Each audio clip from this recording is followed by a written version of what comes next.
Himachal Congress legal cell के अध्यक्ष प्रणय प्रताप सिंह ने रामपुर विधानसभा क्षेत्र से भाजपा प्रत्याशी कौल नेगी के नामांकन पर सवाल खड़े किए हैं। प्रणय प्रताप सिंह ने कहा कि कौल नेगी मूल रूप से किन्नौर के रहने वाले हैं।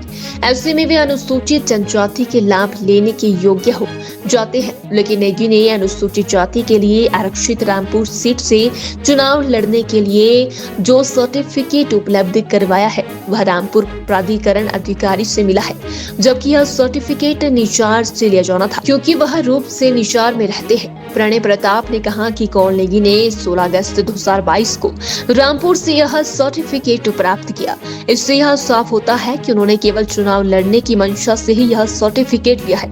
हिमाचल कांग्रेस लीगल सेल ने चुनाव आयोग से कौल नेगी पर कार्यवाही की मांग की है। जो कैंडिडेट रामपुर से दिए गए हैं भारतीय जनता पार्टी द्वारा, उनके सर्टिफिकेट को लेके, क्योंकि जैसे आप लोग सब जानते हैं रामपुर एक शेड्यूल कास्ट सीट है जहाँ पे रिजर्व सीट है, परंतु इनका जो सर्टिफिकेट है वो इस वक्त भी एज पर लॉ जो है वो इस वक्त शक के घेरे में है। जब कल स्क्रूटनी हुई हमने ये इशू उठाया था, वहाँ पे स्क्रूटनी के समय भी इशू उठा था, परंतु वहाँ पे इनका सर्टिफिकेट एक्सेप्ट कर लिया गया।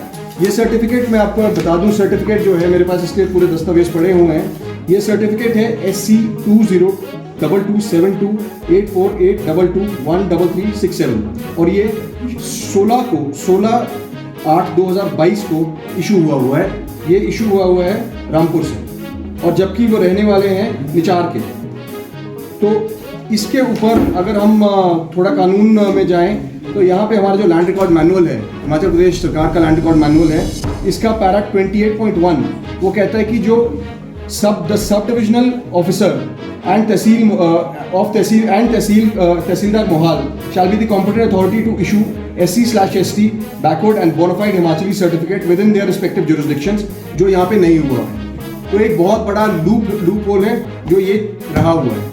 परंतु मुझे समझ नहीं आ रहा कि एक कैंडिडेट को जिताने के लिए और मदद करने के लिए पूरी की पूरी डिस्ट्रिक्ट एडमिनिस्ट्रेशन इस तरह लग गई है कि एक सर्टिफिकेट को आप जो भी 2000 ST का सर्टिफिकेट है, 2022 में आप SC का सर्टिफिकेट देते हैं, ये जानते हुए कि उन्होंने इलेक्शन लड़ना है। अगर सिर्फ पर्पस ऑफ इलेक्शन से आप ये सर्टिफिकेट इशू कर रहे हैं तो मैं समझता हूं कि वहां पे और भी कैंडिडेट हो सकते थे भारतीय जनता पार्टी के पास, परंतु ऐसा क्यों कि एक ही आप सर्टिफिकेट, और वो भी एक सर्टिफिकेट जो कॉम्पिटेंट अथॉरिटी नहीं इशू कर सकती थी, उससे इशू करवा रहे हैं। आज ये कंप्लेंट लेके हम इलेक्शन कमीशन के पास दोबारा जाएंगे और इसमें सारे कानूनी तर्क हैं जो हम दे रहे हैं। इसमें ऐसा नहीं है कि हमारी तरफ से हम कुछ इसमें जोड़ रहे हैं, कानूनी तर्क है। और मुझे पता चला है कि इस प्रकार की एक पिटिशन जो है माननीय उच्च न्यायालय में भी फाइल हुई है, जिसपे शायद नोटिस इशू हुआ है। उस बारे में मैं आपको नहीं बता पाऊंगा ज़्यादा, परंतु अगर माननीय उच्च न्यायालय इसका संज्ञान ले रहा है तो डिस्ट्रिक्ट एडमिनिस्ट्रेशन को ये सोचना पड़ेगा कि उन्होंने जो सर्टिफिकेट इशू किया है उस सर्टिफिकेट की क्या वैलिडिटी है और इसके क्या रिप्रिकॉशन हो सकते हैं एडमिनिस्ट्रेशन पे या एडमिनिस्ट्रेटिव ऑफिसर्स पे।